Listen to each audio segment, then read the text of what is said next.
Welcome back to another video. Welcome back to Rewrite the Narrative, where it's okay to be curious. Like, share, subscribe, hit that notification bell for future video uploads, and drop a comment. First of all, I want to say happy Emancipation Day to all Caribbean people. I would say Jamaica, but I think it extends to the borders beyond Jamaica. So what happened in 1834? The passing of the Emancipation Act was said to be a slow and drawn out process.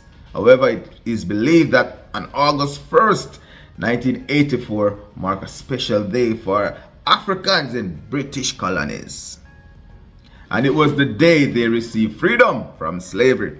So it's a good day for the history of black people or African descendants in the colonies. So happy Emancipation Day to you all.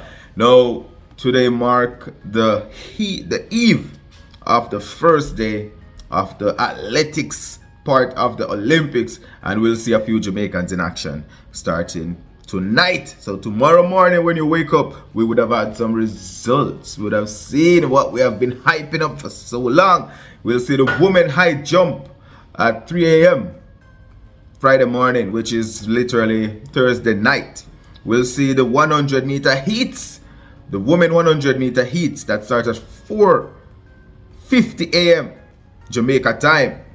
Women triple jump qualifications that start at 11:15 a.m. The women discus throw qualification 11:55 a.m. The mixed 4x4 relays 12:10 p.m. The women 800 heats 12:45 p.m. Men shot put qualification 1:10 p.m.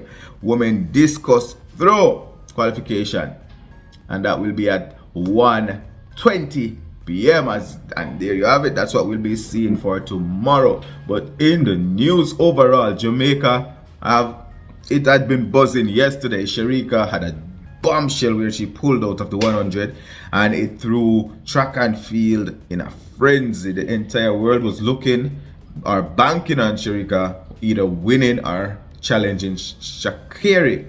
Now that is all in the dust. Now Sasha Lee Forbes will be replacing Sharika, and we know that Sasha Lee Forbes is not the quality athlete or the quality 100 meter runner that Sharika is. But when we talk about emancipation, some people would think that this is one of the biggest emancipation gifts for a Jamaican superstar dancehall artist, Vybz Kartel. He got his emancipation yesterday and he got freed the same day. So Vybz Kartel is freed, and now after 13 years in prison, a lot of people, they're saying that this is justice, while some people think that it's just a great lawyer. How to get away with stuff. You just need a good lawyer. It really depends on how you look at it. Jamaica, they've been in the news. I don't know which of the two news is bigger. Vybz Kartel said that the environment in which he stayed for the past 13 years was hell. Was literally hell. Once again, that example of emancipation, I'm sure that he will be celebrating as such. But we have been talking about the athletics leading up to this point. Tomorrow we'll see our ladies in action. We'll just have one event where men will be in action, and that's a shot put. So the events warming up should be fun. Kishane Thompson, he had been in the news. It's some light fun. It's like some light-hearted fun. Saw him going over to Junelle, greeting her. We had some speculations over the months, over the past couple of weeks, that Junelle had been sharing secrets to the American camp, and they thought that people would have really pushed her aside, but she's still embraced by the Jamaican athletes. And I do believe the athletes in Jamaica, they're having a cohesive environment there. But I also believe equally there's an infighting between the leaders of the track clubs and the leaders of like the Jamaica Athletics Association.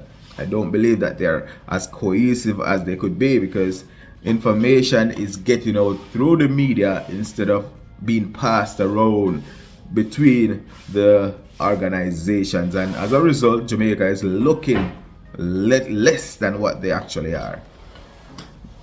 I just wanted to give a quick update, and I once again said happy Emancipation Day to all those British to all the British colonies, our former British colonies.